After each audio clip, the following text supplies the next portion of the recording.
Hello বন্ধুরা, তোমরা সবাই কেমন আছো? আশা করি ভালো আছো। আমার আরও একটি ব্লগ ভিডিওতে তোমাদের জানাই অনেক অনেক স্বাগত। হাই সবাইকে, ভেরি ভেরি গুড মর্নিং। তো আজকে চলে এসেছি তোমাদের সঙ্গে খুবই স্পেশাল একটা ভিডিও শেয়ার করব বলে। তো আজকে আমার মেয়েকে সাজাবো রাধা। তো এই যে এখানে আমি সব জিনিসপত্র মেলিয়ে বসে গেছি, মানে সুবিধার জন্য। কারণ এখানে আমি সব বার করে রেখে দিয়েছি, রেডি করব, তারপরে বাচ্চাদের রেডি করব, আর তারপরেই তোমাদের দেখাবো, ঠিক আছে? কারণ আমার দ্বারা সম্ভব নয়, আমি কোনো মেকআপ আর্টিস্টও নয় যে ভালো করে মেকআপ মানে ভিডিও দেখাবো। তো যথাযথভাবে যেভাবেই সাজিয়েছি তোমাদের সঙ্গে শেয়ার করব। এই যে এখানে আমার মেয়ের সব জুয়েলারি, শাড়ি, লেহেঙ্গা, এই যে রাধাকৃষ্ণ সাজবে তার মুকুট, এটা হচ্ছে ওড়না, আর এগুলো হচ্ছে মালা। রাধাকৃষ্ণ গৌরনিতাই যে সাজবে তার সব মালা। আর এখানে সবগুলো কসমেটিক্সগুলো বার করে রেখে দিয়েছি। তো আমার মেয়ের যেহেতু চুল ছোটো, তো আমি ফলস চুলও কিনে এনেছিলাম। এই যে সব আছে এখানে। তো তারপরে আমি ওদেরকে রেডি করে তোমাদের দেখাচ্ছি। এই যে আমিও একটুখানি অল্প রেডি হয়ে নিয়েছি, আর এখানে এদেরকেও পুরো রেডি করে দিয়েছি। তো লাস্ট জুয়েলারিগুলো যেগুলো পরানো ছিল ওইগুলো পরিয়ে দিচ্ছি। আর এখানে এই যে দেখো একটা কিউট কৃষ্ণ, কি সুন্দর লাগছে না? আমার তো খুবই কিউট লাগছে। তো ও পুরো রং টংগুলো মানে মেকআপগুলো উঠিয়ে দিচ্ছিলো, তো ওকে আবার আর একবার লাস্টবার লাগিয়ে দিচ্ছিলাম, কারণ এখনই বেরোবো আমরা। তো এখন প্রায় রেডি। যে এই যে দেখো আমাদের রাধা কৃষ্ণ রেডি। তো আমরা এখন বেরিয়ে পড়ব যাওয়ার উদ্দেশ্যে। এই যে মানে যেখানে মণ্ডপ হয়েছে ওইখানে যাচ্ছি। দেখো আমি সবাইকে নিয়ে যাচ্ছি। এই যে আমার মেয়ে আর আমার ভাইপো, মানে রাধাকৃষ্ণ, আর এর পিছনে আছে গৌরনিতাই। কীরকম হয়েছে, কীরকম সাজিয়েছি কমেন্ট করে কিন্তু জানিও সবাই। এই যে দেখো এখানে যে মণ্ডপ আছে, পুরো রাধাকৃষ্ণ গৌরনিতাই যেভাবে আছে, আমার দুপাশে এখানেও পুরো আমি এরকমই সাজিয়েছি, প্রায় চেষ্টা করেছি। জানি না, আমি ভালো কোনো মেকআপ আর্টিস্ট নই যদিও। তো বাড়ির কাছে হচ্ছে, সবাই বলছিল, তো রোড শো হবে, এই জন্য সাজিয়ে নিয়ে যাচ্ছি। তো তারপরেই একটু রং মাখামাখি করে নিলাম। বসন্ত উৎসব মানেই রং মাখা, তাই তো বরমশাইকে একটু রং মাখিয়ে দিলাম, আর ওর কাছ থেকে একটু রং মেখেও নিলাম। আর এরপরেই তোমাদের সঙ্গে শেয়ার করব আমাদের এখানে পুজো কিভাবে হয়, কিভাবে ঘর উত্তোলন করা হয়। অনেক বৈষ্ণবীরা সবাই আসে, আর এই যে ঢাক, ঢোল, করতাল অনেক কিছুই হয়। তো ওইগুলো বাজিয়ে ওরা নাচ করে, গান করে। তো ওইগুলো শুনতে আমার তো খুব ভালো লাগে। তোমাদের কাদের কাদের ভালো লাগে তো তোমরা কমেন্ট করে জানাও। আর তোমাদের কেমন লাগলো আমাদের এখানকার পুজো সেটাও কমেন্ট করে জানাতে ভুলো না কিন্তু। এই যে দেখো এখানে সবাই চলে এসছে, বৈষ্ণবীরা। তো এখানে ওরা এখন গান করবে, নাচ করবে, তারপরেই আমরা যাব।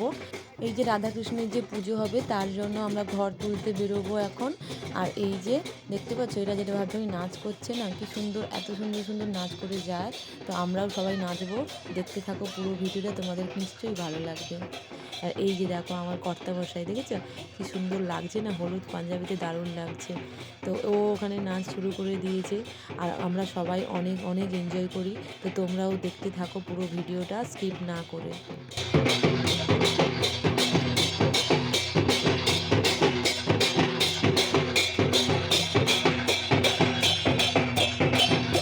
আর এটা হলো আমাদের গ্রামের মন্দির, কালী মন্দির। তো ওখানেও পুজো দিতে আসা হয়। তো ওখান দিয়ে পুজো দিয়ে আমরা এখন বেরোবো ঘর তুলতে যাওয়ার পথে। এই যে দেখো আমরা সবাই নাচানাচি শুরু করে দিয়েছি। তো তোমাদের কেমন লাগলো ভিডিওটা আমাকে কমেন্ট করে জানিও।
প্রায় মানে কমপ্লিট, তারপরে আরতি হচ্ছে। তো আমরা বাড়ি এসে রেস্ট করেছি, তারপরে এখানে পুজো দেখতে চলে গেছি। এই যে এখানে এখন আরতি চলছে। আর ওই দিকে দেখো আমাদের প্যান্ডেলটা কি সুন্দর হয়েছে, দেখো আমি তোমাদের পুরো দেখাচ্ছি। এই যে দেখো প্যান্ডেলটা কি সুন্দর ফুল দিয়ে সাজানো, পুরোটাই ফুল দিয়ে সাজানো। আর ওই ভেতরের যে থার্মোকলের কাজটা না, এটা আমাদের বাড়ির কাছেরই একজন করেছে, খুবই সুন্দর হাতের কাজটা, আমার তো দারুণ লাগছে। আর এখানে না বৈষ্ণবগুলোকে প্যান্ডেলের ভিতর থেকে বাইরে বার করা হয়েছে, কারণ এত ভিড় হয়ে গেছিলো, তো সবাই দেখতে পাচ্ছে এরা এত সুন্দর গান করছিল না, এই জন্য এদেরকে বাইরে বার করছে যাতে সবাই দেখতে পায়। আর এখানে ফাটছে সন্ধ্যা আরতির জন্য আতশবাজি, প্রচুর প্রচুর আতশবাজি ছিল।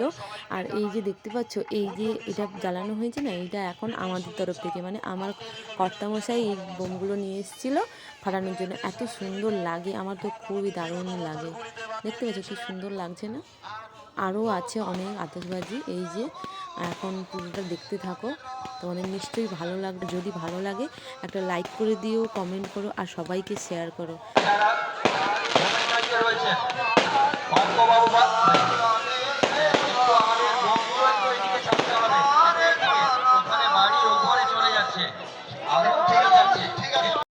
আর এখানে হচ্ছে হোলি, তো এটাকে ন্যাড়া পোড়াও বলে।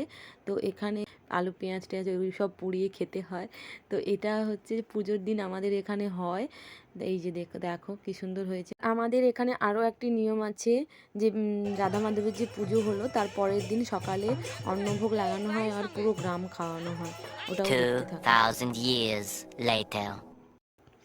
এটা হচ্ছে আমাদের পরের দিন, বিসর্জনের দিন আমাদের রাধা মাধবকে ভোগ লাগানো হয়, আর ওই ভোগ প্রসাদ সবাইকে খাওয়ানো হয়, গ্রামের সবাইকে। এই যে দেখো, তো আমরা তো খুবই এনজয় করেছি। তোমাদের কেমন লাগলো ভিডিওটা আমাকে কমেন্ট করে জানিও। আর তোমাদের কোথায় কোথায় এরকম পুজো হয়, এরকম আনন্দ করো, আমাকে সেটাও জানিও কিন্তু। তো আজকের মতো টাটা, সবাই ভালো থেকো, সুস্থ থেকো, টাটা।